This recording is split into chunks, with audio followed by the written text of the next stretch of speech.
your daily Philadelphia Eagles podcast. Part of the Locked On Podcast Network, your team every day.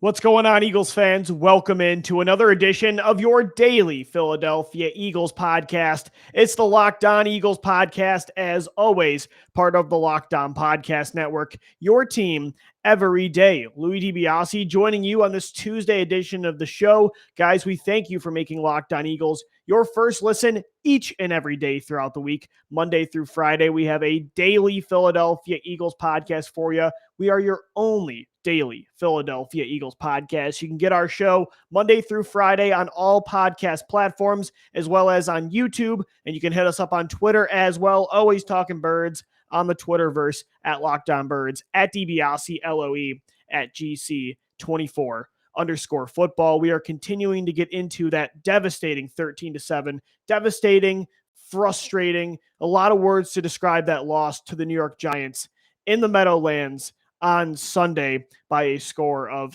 13-7.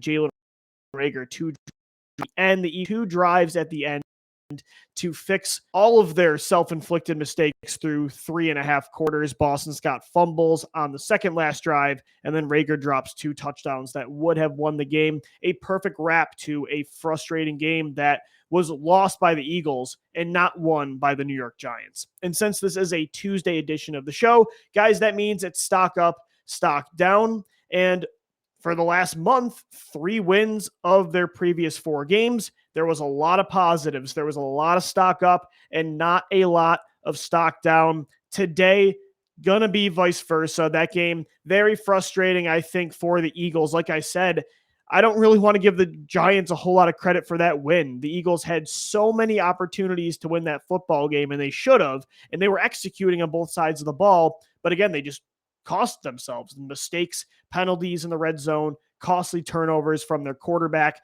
their running back, drops from somebody that's supposed to be helping your offense in a huge way. A former first-round pick is dropping wins for you. I mean, that's what's going to happen. Like, if you do that in most games, even against a team like the New York Giants on the road, you're going to lose in the NFL. And so the Eagles, I think, hopefully learned a hard lesson as they turn things around for this Sunday's matchup with maybe Joe Flacco and the New York Jets. The Eagles still in it at 5-7, only a half a game back of a playoff spot in the NFC. Guys, before we get into stock up, stock down, some quick news up front on the offensive line, and it's not good. The bad luck when it comes to the health of these interior offensive linemen continue to plague the Eagles this year. Right guard Jack Driscoll, who had been filling in tremendously for Brandon Brooks, moving from his original spot of right tackle. Driscoll was placed on injured reserve with a knee injury. That's going to put Driscoll out for the year. So that ended Isaac Seumalo's season this year. Brandon Brooks, still no sign of when he's going to return this year, if at all. If he doesn't practice this week, I doubt Brooks returns in 2021 and maybe ever with the Philadelphia Eagles. Those were your 2 starting guards. And now Landon Dickerson's been hurt this year as well. And now you lose Jack Driscoll. Just really bad luck for the Eagles when it comes to the health up front yet again. And so Driscoll played really well. And now hopefully Nate Herbig can step in and, continue to replicate that level of play. I'm not thinking it's a huge drop off. This isn't a devastating injury. Obviously, a second-year player like Driscoll could be a part of your long-term core up front, and you don't want to see a guy like that get hurt, considering how well he was playing in the continuity of this offensive line that is playing better than any offensive line in football by far over the last 5 games. You don't want to see that injury, but I guess to find the silver lining in an injury like this, if you're going to suffer an injury to the offensive line between Jordan Mailata, Landon Dickerson, Jason Kelsey, Jack Driscoll, and Lane Johnson, Driscoll is the most replaceable player. But you don't want to lose bodies up front, considering that's the unit that's been carrying you into postseason contention, and that's the unit that's going to continue to do that. And guys, that segues me right into the start of Stock Up in segment 1, and it goes to the offensive line, and specifically Jordan Mailata. Jordan Mailata on Sunday, it was such a wasted effort. The fact that the Eagles did not win that football game is very disappointing because the offensive line, as I said, has been elite the last 5 weeks. And the game against the Giants might have been just as good, if not better, than their performance against the number one rushing defense last week in the New Orleans Saints. Jordan Mailata especially, that was one of the best offensive line performances that I've seen in a long time. And again, with Jason Kelce over the last decade, Jason Peters, formerly in that spot at left tackle, Lane Johnson, Brandon Brooks, the Eagles have had Hall of Fame level offensive linemen over the years. And yet I think that game against the Giants was one of the most unstoppable from a lineman. And that was from Jordan Mailata. And the entire offensive line, really, again, Landon Dickerson right next to him played extremely well. So did Lane Johnson, Jack Driscoll, Jason Kelce, even Nate Herbig held his own outside of the bad penalty at center and right guard, playing two spots. I thought Herbig held his own, but Mailata especially was incredible in that football game. And again, you just hate to waste an elite performance like that because they were running the football with ease, thanks to number 68, over 200 rushing yards on the day for the Eagles. Yet again, that streak continues as they just continue to run the football down anybody's throat. And it's just, we talk about it to death, but I don't think you can talk about it enough. How unique, how incredible of a story this is that the Eagles went from Jason Peters, who was a converted tight end to left tackle that became a first ballot Hall of Famer for you for over a decade. Most teams don't have that luxury of having that kind of caliber player at such an important position for that long. And then normally it's really hard you don't just replace that guy instantly. And the Eagles seemingly have replaced him 1 year later. And it's not just that's the incredible part of the story, but it's Jordan Mailata, like Jason Peters, never played this position before starting with the Eagles at left tackle. I mean, Jordan Mailata just a few years ago had never played a down of football, and now he looks like one of the most dominant players in the NFL at this position and in the entire league. I mean, it just goes to show sometimes why you want to bank on upside and raw physical tools and trust your coaches like Jeff Stoutland to develop talent, because then sometimes you get products like Jordan Mailata. He was incredible on Sunday. And it's not just that. Like, some people will think it's kind of cheesy, but I loved seeing Mailata get emotional on the sidelines and heading into the tunnel after that loss. There were pictures of him tearing up after Jalen Hurts threw that pass to Jalen Reagor and it was dropped. And why I think that's really cool is because you see how close this team is this year. And that's the one thing, one of the things that Nick Sirianni, Jalen Hurts, and this entire, the offensive line and the veterans on both sides of the ball, the young guys too, everybody's done such a good job in year one of building such a close, tight-knit culture. Like, you don't see that a lot in year one. It feels like these guys have been playing together for a really long time. I mean, that hit Mailata hard that they weren't able to pull that game off. And he even said it in his press conference after the game. Like, you see how hard a guy like Jalen Reagor works, Jalen Hurts, this entire team, and to come up short like that in heartbreaking fashion, yeah, I would get emotional too. I mean, you put your heart and soul into it, and Mailata put everything he had into that football game. And you've seen all the hard work that, it's taken Mailata to get to the level of play that he's at right now. So seeing him emotional, the Eagles are on the right track, guys, with this young core on the offensive side of the football. One of the youngest teams when it comes to starting offensive lineups, and Mailata is going to lead the way on that unit for a very long time. Stock up for sure to Jordan Mailata. Stock up as well to the defensive tackles on the other side of the football. I thought it was a great performance all around from the defense on all three levels, but the defensive line with only a four-man pass rush, they blitzed a lot in this game, more than they normally do. They continue that trend, but they didn't really need it. Like, the Eagles front four was getting there, and we'll talk about the edge rushers as well, but the defensive tackles specifically really stood out. I mean, Fletcher Cox especially has been on a mission since he called out Jonathan Gannon before that Detroit Lions game. And now, since they've been playing more aggressive, pin your ears back and go get the quarterback, go get the running back, Fletcher Cox looks like the old elite version of Fletcher Cox. He was dominant in that game against the run, consistently getting to Daniel Jones.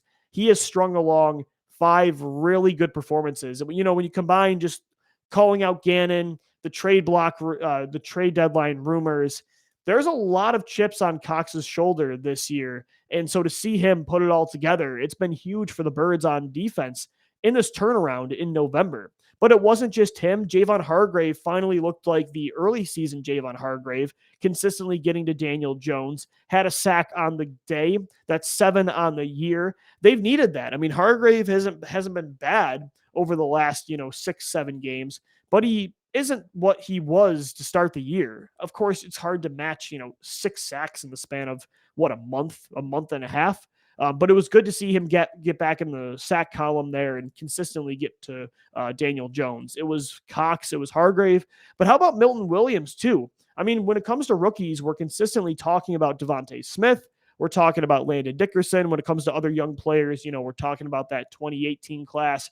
We're talking about even, I feel like Davian Taylor more than Milton Williams because he's not doing anything flashy, but Williams in the run game has been really quietly good the last month. And he was actually named, people don't know, but at the Novacare Complex in the indoor facility, they've been putting on the wall players of the game for offense, defense, and special teams in wins. And Milton Williams was actually the player of the game on defense against the Detroit Lions earlier in November. He's continued that play. He looks like a really strong rotational player right now in year one that can eventually replace Fletcher Cox and be a starter. Like if Milton Williams and Jayvon Hargrave is your future at DT, with Williams' versatility as well, and he's been getting to the quarterback too, and he finishes his tackles. He doesn't miss any. He hustles to the end of the whistle.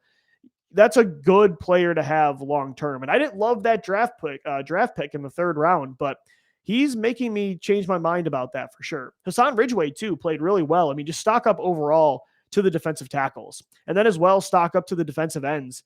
Josh Sweat, like Jayvon Hargrave, started hot in the year. Was a little quiet, then got hot again when they let this defense play more aggressive, starting with that Lions game. He was all over the field against the Giants. But how about Derek Barnett? I mean, if you take away the penalties, which is a major issue of his game that consistently kills this team week after week for the last 5 years. But if you did just talk about his execution when it comes to the pass rush, the last 5 weeks, is Derek Barnett, has he been your most consistent pass rusher? I feel like he has. He's been your best edge rusher. And so I'm not saying suddenly now the Eagles are going to hand out a bag to Barnett like they're giving to, Mailata and Sweat and Goddard and Maddox. But Barnett is playing really well down the stretch. And, he had to, if he wants to earn a decent contract in free agency, even if it wasn't with the Eagles, if it is with another team. Barnett is playing some really good football right now. Overall, just a great performance from the defensive line on the edge and in the interior. Guys, today's Locked On Eagles Stock Up, Stock Down is brought to you by Beachbound. In life, we're all bound for different things with beachbound.com vacations. You could be bound for adventure, bound for passion, bound for discovery, or bound for togetherness, bound for immersion, bound for rejuvenation, or you may be bound for encountering the unexpected. Personally, when I'm at a beach resort, I'm bound to end up at the poolside bar or maybe creating my own taco flight. As long as I've got a good view and a good drink in my hand, I'll be happy as can be. Love traveling. And with beachbound.com, you can find the perfect beach vacation for you, no matter what you're looking for. What are you bound for? Visit beachbound.com. Guys, this is Locked On Eagles. Louis DiBiase joining you on this Tuesday edition of the show. We thank you for making Locked On Eagles your first listen each and every day. It's stock up, stock down, and it's after this 13-7 loss to the New York Giants on Sunday. The Eagles now 5-7 on the year. Stock up to Jordan Mailata. Stock up to the defensive tackles, Jayvon Hargrave, Fletcher Cox, Milton Williams, Hassan Ridgeway. Stock up to the defensive ends, specifically Derek Barnett and Josh Sweat. Ryan Kerrigan is a shell of himself, and that's an understatement this year. He is completely useless so far in 2021, but stock up to Barnett and Sweat. The entire defensive line, really. I mean, the defensive line and the offensive line, they were great against the Giants, and they gave you a chance in that football game until the very end. Who are the players that kind of cost you in that game? Let's head over to stock down, and it starts with the guy. I mean, look, okay, let me preface this before I start talking about this player. I do want to say, in Stock Up, Stock Down, we normally don't talk about Jalen Hurts because we dedicate a whole podcast to Jalen's performance week by week, Locked On QB1 every Friday. And so when I was doing Stock Down, it was harder to pick players because I feel like overall, this team didn't have a terrible performance on offense or defense. I think most of the issues that cost you this football game was the quarterback. It wasn't, normally that's not the case. Jalen Hurts hasn't always been the reason you're winning games, but he a lot of the time hasn't been the reason you're losing games either. He was the far majority. I mean, the just way more of the issue than any other player in this loss against the Giants. And so I want to say that first, like stock down to Jalen Hurts more than anybody, but definitely stock down again. What is this? 3-4 weeks in a row now we've had to do this to this kid, but it's wide receiver Jalen Reagor. And it sucks because, he had a chance, at least for a week, to rewrite the narrative, right? He had a chance to, he's only had 5 receiving yards in the last 4 games before this matchup with the Giants, right? He was on J.J. Arcega-Whiteside level bust. He was Nelson Aguilar 2016 level bust status. He was Dorial Green-Beckham of 2016. That's how bad Reagor has looked. And although it was really dumb to not target Devontae Smith and Dallas Goedert, especially on that final drive, the fact of the matter is that Jalen Reagor got those opportunities to be the hero and at least for a day change the narrative and show that he does have the ability to be special and that maybe the Eagles' faith in him wasn't in poor judgment just yet. Maybe he's not dead in the water like we kind of thought Nelson Aguilar was. And he did have a turnaround in 2017 and in 2018. Jalen Reagor had 2 very catchable balls to score game-winning touchdowns, or at least on the second one, set up a 1-yard line play with 10 seconds to go to win the football game. And he dropped the ball, literally, on the plays themselves and the opportunity to be the hero. That first play, look, it was tough. He was draped in coverage by the Giants cornerback, but Jalen Hurts put that ball right in front of Reagor. It went right off his face. It hit him right in the hands. You got to make that catch, especially falling forward. He would have scored. It was a go route on press man coverage. The safety was not there. Reagor had the upper hand. Hurts put it only. I'll give Hurts credit for as bad as he was through all 4 quarters in that football game, throwing the football. He put that ball on the money. And Reagor just, did not come down with it. And then that second play on 4th and 10. I mean, he's in front of the entire secondary, and Hurts put the ball on the money. Reagor goes up for it, uncontested, and it just goes right through his fingertips. And it stinks because he suffered the same fate as previous busts that the Eagles have drafted in the 1st and 2nd round at this position, right? He suffered the same fate, the 2019 fate of Nelson Aguilar against the Atlanta Falcons, against the New England Patriots. J.J. Arcega-Whiteside against the Detroit Lions, a very similar drop to the one Reagor had on the second play against the Giants. It's unfortunate to see him suffer that same fate and maybe continue to suffer the same long-term fate of those two, more so J.J. Arcega-Whiteside. I don't want to call Aguilar a bust for what he did in 2017 and in 2018, but overall for what they took him to be, Aguilar was a bust. And so Reagor, that just was all too familiar to those 3 plays back in 2019. And it's unfortunate because he had the chance to be the hero and, rewrite the narrative at least for a week. And instead he kind of confirmed why we've all been screaming for Kenny Gainwell to play slot receiver and for J.J. Arcega-Whiteside to get more snaps. And you guys know how I feel about J-Jaw. I feel like he's a useless player on offense in the passing game. And I've been dying to see him out there over Reagor. Reagor had his chance to change our minds, at least for a day. He did not do it, and he wasn't the reason you lost the game. To me, that was more so Jalen Hurts, but Jalen Reagor was 1B for sure. Stock down to Jalen Reagor. Stock down as well to cornerback Steven Nelson. The Eagles, I love how aggressive they've been playing over the last 5 weeks. Jonathan Gannon is letting his corners get up at the line of scrimmage, play man coverage, go make plays. He's letting his defensive line pin their ears back and make plays on the ball, right? Not play off super soft zone coverage, pull back his defensive linemen in coverage, playing screens. He's letting his guys play. And the way Darius Slay has been playing, you owe that to him. Avonte Maddox as well. It's really been helping this football team, especially in situational football. They're not 10 yards off the ball anymore on 3rd and 2, 3rd and 4. They still are in other situations, but they're better situationally with this aggressive mindset.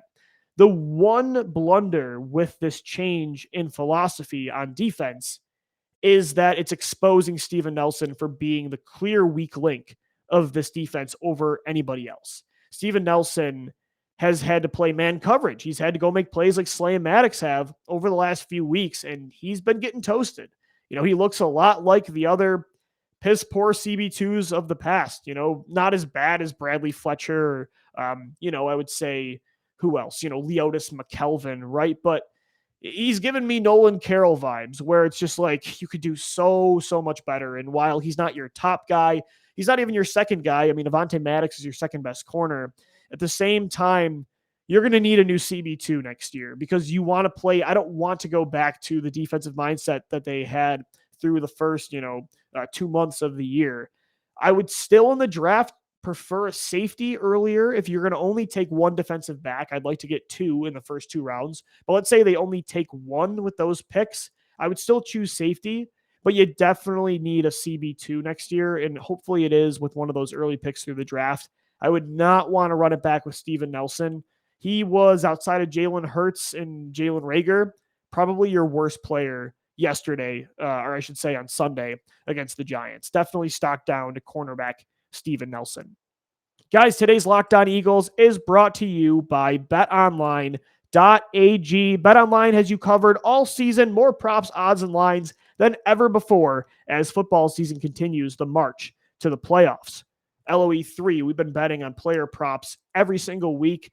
I went 3 for 3 this week. I got a nice bounce back, 20-13 on the season. I went 0-3 with the bets against the Saints. Needed that bounce back. I hit on Quez Watkins getting the over, Jalen Reagor, and Jalen Hurts with rushing. You can find all of that and more at betonline.ag. They remain your number one spot for all the sports action this season. Head to their new updated desktop or mobile website to sign up today and receive your 50% off welcome bonus on your first deposit. Just use the promo code LOCKEDON, LOCKEDON, all capital letters, to receive your bonus. From basketball to football, NHL, boxing, and UFC, right to your favorite Vegas casino games, don't wait to take advantage of all the amazing offers available for the 2021 season. Bet Online, they're the fastest and easiest way to bet on all your favorite sports. Bet Online, where the game starts.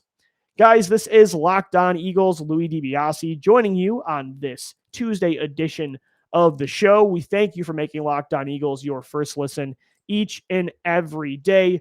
We're doing stock up, stock down, and it's the post-Giants edition, 13-7 loss at the Meadowlands. The Eagles have now dropped 2 straight to the New York Giants. That is, uncharted territory. The Eagles are used to destroying the New York Giants. I think before those 2 losses, they were 21 of 25 or 21 of 26, something like that. Don't quote me on their record against the Giants, but they normally destroy New York. They've dropped 2 straight at the Meadowlands, where normally they play really good football. Most of it was because of Jalen Hurts, because of Jalen Reagor, Steven Nelson on the defensive side of the football. In stock down, one more here, and I hate to do this because his nickname is the Giant Killer. 7 of his 11 career touchdowns have been against the New York Giants. And he was doing really well again against the Giants. 15 carries for 64 yards, averaging 4.3 yards per carry. He had a touchdown again against the Giants in that game. Also had 2 receptions for 8 yards, over 70 yards from scrimmage. And then, however, the second drive down the stretch, that second final drive, the second last drive, he fumbles the football as the Eagles are marching down the field. It's Boston Scott. Boston Scott, the Giant Killer, was killed by the Giants at the end. Boston Scott, again, he was killing the Giants as usual, and then he fumbled with under 2 minutes to go. And why that fumble is so crucial, I know the Eagles got the ball back, and they had an opportunity to still win that game, and the drops from Jalen Reagor is what killed them. But the fumble put them in a tougher spot because the fumble made the Eagles' final drive have to be all about the pass. Because at that point in the game, there's only a little over a minute to go. You have no timeouts left. Things are still within the numbers. You don't have time to run the football multiple times when you're in that kind of situation under 2 minutes. And so Hurts and Reagor are the ones, excuse me, Reagor and Hurts are the ones that came short on the final drive. But if Boston Scott doesn't fumble on that second last drive, they still have time to run down the field and potentially score. And with the way they were running the football in that game, and the way they were running the football on that drive, I feel like they were going to score. And they had the time, they had the flexibility still, they had the timeouts. But because Scott fumbled there, the Eagles had to burn all 3 timeouts on defense to get the ball back, and then they had to throw the ball. So definitely stock down to Boston Scott. Hate to do it, but he might have cost them there on that second final drive because I think they were going to score if he doesn't fumble. All right, guys, that's going to do it for today's edition of Locked On Eagles. We thank you so much for joining us, and thank you for making Locked On Eagles your first listen each and every day. Be sure to subscribe to the podcast wherever you get your show of us 5 days a week, Monday through Friday. We're also on YouTube and on Twitter as well at Locked On Birds, at DiBiase LOE, and my co-host Gino Camilleri. He'll be back tomorrow, and he's on Twitter at GC24_football. As always, thank you for downloading, thank you for listening, and let's go Birds.